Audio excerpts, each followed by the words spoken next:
তুমি দুটা তিনটা করে দিবা না না করলো আমরা এখন সাসপেন্স আরেকটা জিনিস রাখবো আরেকটু কষ্ট কি বলো কিছু মা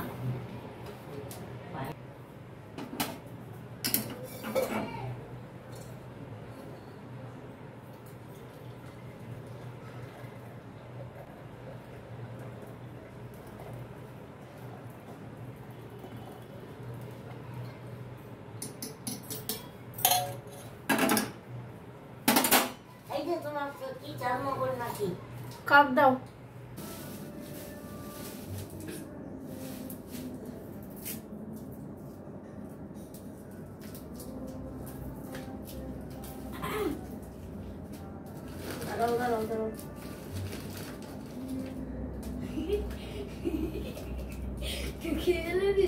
তো দেখো আজকে আইসক্রিম বানানো হবে, এই জন্য এই পালস গুলো নিয়ে এসছে, এইগুলো দিয়ে আজকে আইসক্রিম বানাবো। যেটা আমি দিয়েছিলাম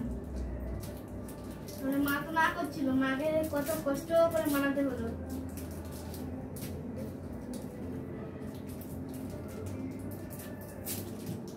এখন খাবে, খেয়ে আঁকতে যাবে, একে এসে তারপরে বানাবে। চিকেন স্যুপ নিয়ে এসছে দাদা, চিকেন স্যুপটা খাবে, খেয়ে আঁকতে যাবে।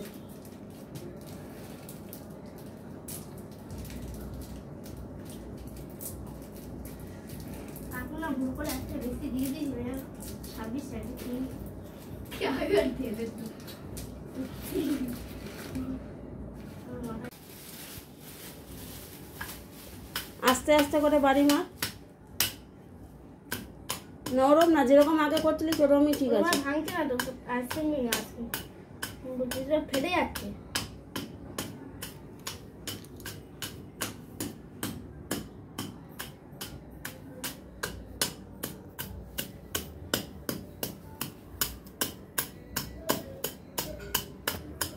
অল্প গুঁড়ো করুন না, হয়ে গেছে। দেখি দেখি, এখানে রাখ, নিচে রাখ। হ্যাঁ ঠিক আছে, আর লাগবে না।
তো দেখো আজকে মা পায়েস রান্না করছে, দুধ ছিল দুটো আর আনিয়েছে বাতাসা চাল এনে মা রান্না করছে পায়েস, গরমে গরম গরম পায়েস।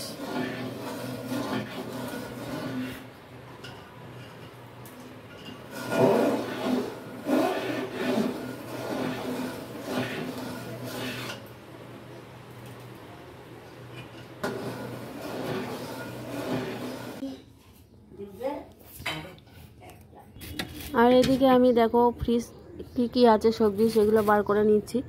তা মা বললো আমার জন্য আজকে কিছু করতে হবে না, বেগুন ভাজো, আলু সিদ্ধ দাও, আমি মাখন দিয়ে খেয়ে নেবো। তা সেটাই, আর আমি মাংস রান্না করব, ওই জন্য টমেটো বার করে নিলাম আর বেগুনটা বার করে নিলাম। আর কী আছে দেখতেই পাচ্ছ, একটা এঁচড় আছে, এটা সোমবার দিন রান্না করা হবে। এঁচড়টা আজকে হবে না, কারণ আজকে যেহেতু আমাদের এদিকে একটু চাপ আছে, রান্নার চাপ বলতে মা পায়েসটা করছে, তা স্বাভাবিক একটা যে কোনো জিনিস ঠিকঠাকভাবে রান্না করতে সময় লাগে, তোমরা সবাই সেটা জানো। তা আমি এটাকে ঠিকঠাক করে রেখে দিলাম, যা যা কী কী আছে না আছে দেখে নিলাম ফ্রিজে। আর এদিকে দেখো কিছু খাবার রয়েছে, সেটা সোমবার দিন খেতে হবে না, মঙ্গলবার দিনকে নামিয়ে ওটা জাল দিয়ে খেতে হবে।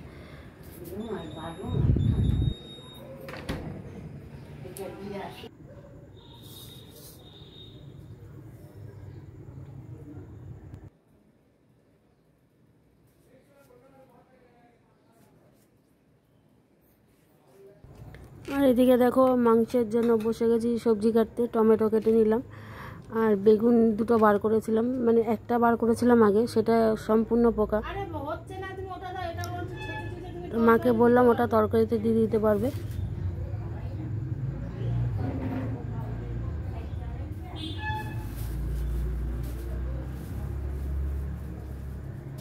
আর এদিকে আলুগুলো আমি কেটে নিচ্ছি, ছোট ছোট আলু সিদ্ধ দেওয়ার জন্য, আর বড় আলুগুলো আমি মাংসে দেবো।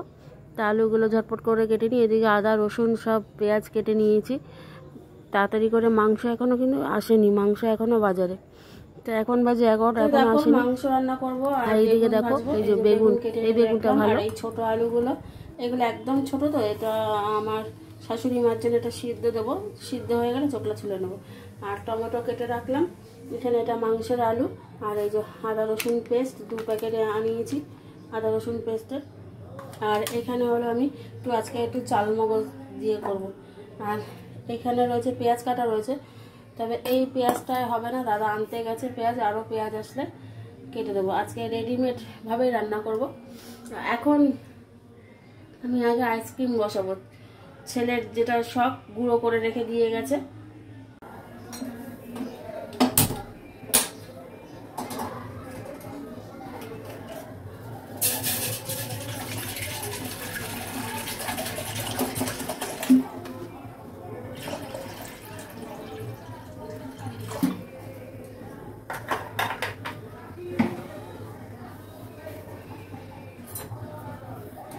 জলটা ফুটুক, জলটা ফুটলে চিনি দেবো, এই যে এগুলো তো গুঁড়ো করে রেখে গেছে ছেলে, তা এরপরে চিনি দেবো, চিনি দিয়ে এটা দেবো, দিয়ে একটু চাট মশলা দেবো, দিয়ে আইসক্রিমটা বানাবো আজকে। দেখি এই প্রথম ফার্স্ট টাইম আইসক্রিম বানাবো।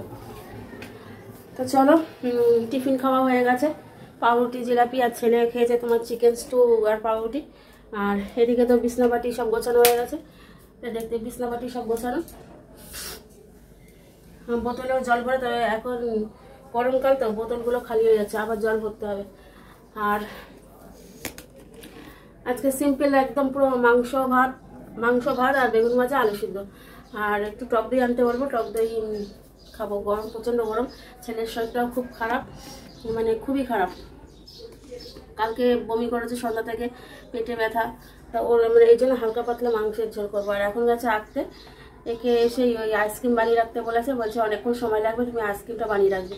ওই করে যেতে চাইছিল, তা ওর রাখতে যাবে, দেরি হয়ে যাবে, ওই জন্য আমি বললাম তুই যা, আমি করে রাখবো। আর মা গেছে স্নান করতে, আজকে পুজোটা মাই দেবে।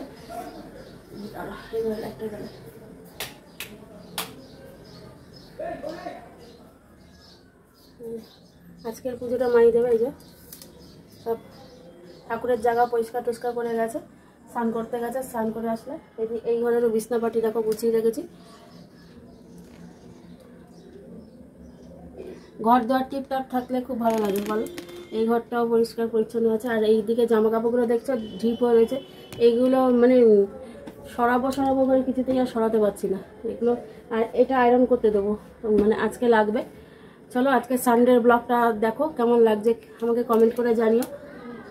চলো, আর এই যে দেখো সরঞ্জাম সব ওখানে রয়েছে।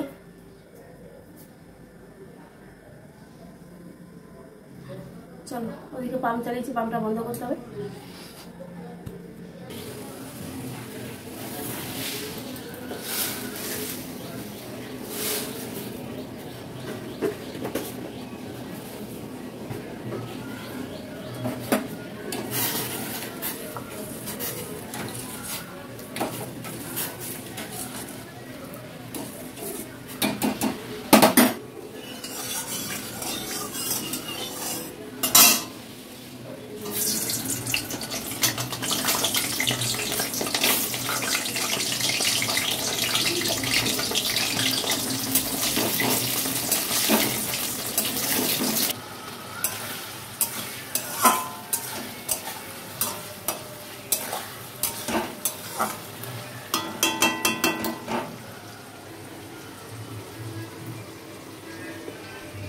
আর এইদিকে দেখো এই যে মাংস নিয়ে এসছে, আমি ধুয়ে রাখলাম, তা এখন মাংসের মশলা মাখানোর মতো সময় নেই।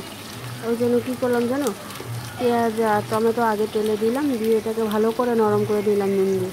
তারপরে হয়ে যাওয়ার পর এই আদা রসুন কাটতে গেছি, দেখি আদা রসুন নেই, আর বলিনি, তাহলে দাদা আবার বাজারে গেছে আবার খ্যাচখ্যাচ করবে যে কেন একবারে দেখে বলো না সব কিছু। তা যাই হোক, দুটো আদা রসুনের পেস্টটা নালাম, ওই দিয়ে এটাকে কষাচ্ছি ভালো করে কষিয়ে তারপরে আমি মাংসটা দেবো, দিয়ে ভালো করে কষাবো। তার মধ্যে তো জিরার গুঁড়ো পড়বে, লঙ্কার গুঁড়ো পড়বে, হলুদ, নুন, গরম মশলা লাস্টে নামানোর আগে দেবো। আর এটাকে ভালো করে একটু মানে টমেটো আর পেঁয়াজটা না একদম ভালো করে মানে কাদা কাদা টাইপের করে নিতে হয়, তাহলে গ্রেভিটা ভালো হয়। আর পেঁয়াজ টমেটো যদি খোঁচা করা থাকে সেটা ভালো হয় না। আর এদিকে দেখো মাংস আমি দিয়েছি, দিয়ে ভালো করে কষিয়েছি অনেকক্ষণ ধরে, 45 মিনিট তো লাগে মাংস কষাতে। তোমরা জানো খাসির মাংস অনেক টাইম লাগে। আর একটু মানে ফুল ভলিউম মানে আগুনে দিলে হবে না। এরকম মাংস রান্না করতে কিন্তু নিবু আজে ঢেকে করতে হয়, তাহলে বেশি ভালো হয়। তা আমি এরকমভাবেই করি, তোমরা যারা আছে এরকমভাবে করে দেখতে পারো। আর এই সাইডে ভাত বসিয়ে দিয়েছি, তা ভাতটা ফুটতে শুরু করলেই এটা ঢাকা দিয়ে দেবো, একটু ঢাকা দিয়ে তারপর ফুটতে শুরু করলে নামিয়ে দেবো। আর এদিকে দেখো ওদিকে বসিয়ে রেখে এসে এদিকে আমি আইসক্রিমগুলো প্রত্যেকটা চায়ের গ্লাসে ঢেলে ওর মধ্যে আইসক্রিমের যে কাঠি হয় মানে লম্বা না, যেগুলো আমরা বাটি কাপ আইসক্রিম খাই তার মধ্যে যে চামচগুলো থাকে সেটা আমাদের এখানে দোকানে কিনতে পাওয়া যায়, মুদিখানার দোকানে, সেখান থেকে ছেলে নিয়ে এসছে, ওইগুলোই দিয়ে দেবো। তা প্রত্যেকটা গ্লাসে দিয়েছি, কিন্তু যাতে ওই র্যাপিং করিনি সেটা জমতে না অনেকটা টাইম লেগেছে। যেখানে 3-4 ঘন্টা রাখলে আইসক্রিম জমে যায় ডিপ ফ্রিজে, সেখানে আমার না হলো 7-8 ঘন্টা সময় লেগেছে। তো যাই হোক, প্রথম দিন ফার্স্ট টাইম ট্রাই করছি, সবারই একটু ভুল ভ্রান্তি হবে। আর এরপরে যখন করব তখন নিশ্চয়ই একটা আইসক্রিমের মোল্ড কিনে রাখবো, তাতে একদম এয়ার টাইট থাকবে, সুবিধা হবে। তো চলো দেখতে থাকো ব্লগ। আর আমার ব্লগ যদি ভালো লেগে থাকে প্লিজ লাইক করো, শেয়ার করো, কমেন্ট করো। আর তোমরা যদি আমার পাশে না থাকো আমি তো এগিয়ে যেতে পারবো না, বলো। আমার ভিডিও তোমরা যারা দেখছো তারা প্লিজ আমাকে একটু সাপোর্ট করো।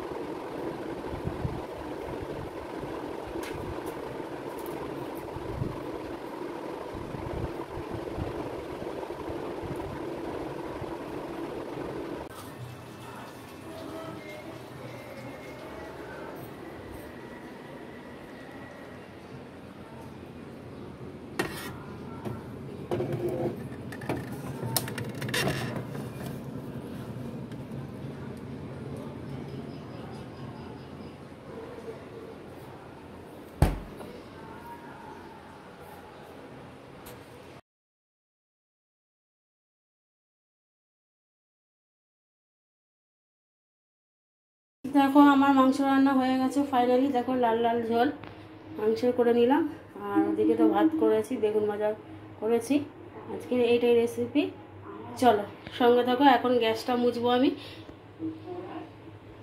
তো এখন আমি গ্যাসটা মুছে স্নানে যাব। গ্যাসটা দেখো, গ্যাসটা মোটামুটি পরিষ্কারই আছে, তো না মাংস রান্না করেছি তো গ্যাসটা মুছতে হবে। গ্যাসটা মুছে চলো যাই স্নানে যাই, তারপরে আবার বিকেলে আবার বেরোনো আছে, দেখাবো তোমাদেরকে। দেখো স্নান করে চলে এসেছি, মা খেতে বসেছে, আর এখন আমরা খাইনি, দাদা আসুক, আজকে একবারে খাবো, সানডে যেন একসঙ্গে খাবো। মেয়েরা চুল ঠাকুর নমস্কার করা হয়ে গেছে, আর তোমাদের তো বলেছি যে মা আজকে পুজো দিয়ে নেবে, চুলটা পুরো ভেজা। তো চলো দেখতে থাকো, যখন খেতে দেবো তখন দেবে, দাদা আসে স্নান করবে, করে খাবে। আর ছাদে এখন আজকে আর যাইনি, প্রচণ্ড রোদ, পা দেওয়া যাচ্ছে না, মানে পা দিলে পা পুড়ে যাচ্ছে, ছাদে এত রোদ। পরে যে জামা কাপড় আনবো, খাওয়া দাওয়া হয়ে গেলো, জামা কাপড় নিয়ে এসে বিশ্রাম করবো, আবার বিকেলে বেরোনো আছে। আমাদের এখানে আজকে সায়নী ঘোষ আসবে, আমাদের যাদবপুর কেন্দ্রের প্রার্থী হয়েছে, তার পথসভা আছে আমাদের এখানে, তো ওখানে যাব আমি, দেখতে পাবে, চলো সঙ্গে থাকো। আর এই জানলা দিয়ে দেখেছো প্রচুর, দেখো রোদের দেখেছো কত রোদ, মানে কটকট করছে, দেখো এসি চলছে, এত রোদ, প্রচণ্ড রোদ। আজকে তাপমাত্রা দেখলাম 42 ডিগ্রি। আর পাচ্ছি না, ভগবান একটু বৃষ্টি দে।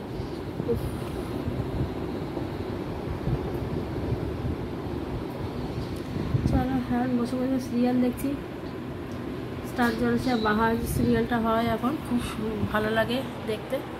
ওটা দেখছি। এখন বাজে তোমার 3টে, এখনও দাদা আসেনি। ও স্নান করবে, খাবে, করতে করতে 4টে বেজে যাবে।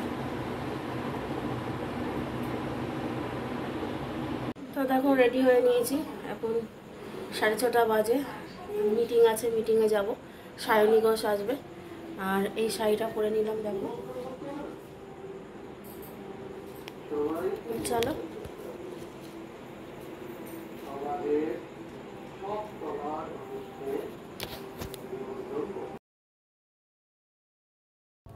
আর এদিকে দেখো আমি চলে এসেছি মিটিংয়ে, কেন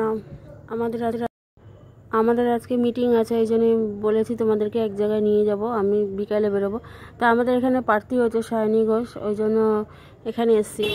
আমি পার্টির সঙ্গে সংযুক্ত আছি, ওই জন্য আমাদের কাজ দেবে। আর এই দুজন দেখো আমার ভিডিও দেখে, বলছে আমাদের একটু ক্যামেরায় দেখাও, ওই জন্য ওদের সঙ্গে ছবি তুললাম। আর এই দেখো এখানে প্রথমে আগে মানে শুরুর প্রথমটা আগে বাচ্চাদের নাচ দিয়ে, তারপরে তো সবাই যারা যারা মেয়র না, মানে মিতালি দি আছে, আমাদের কাউন্সিলর আছে, আমাদের বিধায়ক আছে, এমএলএ আছে, এরা তো পরপর একে একে বক্তৃতা দিয়েছে। তা সবটা তো আর ভিডিওর মধ্যে দেওয়া সম্ভব না, কারণ যা তো এটা আমার ব্লগ, ওই জন্য সবটা তুলে ধরা সম্ভব না। আমি যেখানে গিয়েছিলাম সেটাই তোমাদের সামনে দিলাম। আর তোমাদের কাছে একটাই রিকোয়েস্ট, তোমরা প্লিজ আমার পাশে থেকো। আমার ভিডিও যেন তোমাদের ভালো লাগে, আমি যেন এগিয়ে যেতে পারি। একটা স্বপ্ন নিয়ে আমি ব্লগে নেমেছি। আজকে 1 বছর 4 মাসের বেশি হয়ে গেল, মানে ধরো ওই 1 বছর 6-7 মাস হয়েছে ব্লগে এসছি। তা তোমরা সাপোর্ট করো, প্লিজ প্লিজ আমাকে সাপোর্ট করো। আর আমার ব্লগ যদি ভালো লেগে থাকে প্লিজ লাইক করো, শেয়ার করো, কমেন্ট করো। তো আজকের মতো ব্লগটা আমি এখানেই শেষ করব। আর দেখতে পাবে যে এই যে সাদা শাড়ি পরা, এই যে চুল ছাড়া, ইনি আমাদের কাউন্সিলর বৌদি, খুব অত্যন্ত প্রিয়, অত্যন্ত ভালো মানুষ। তো ইনি এই আমাদের 106 বরণ করে নিলেন।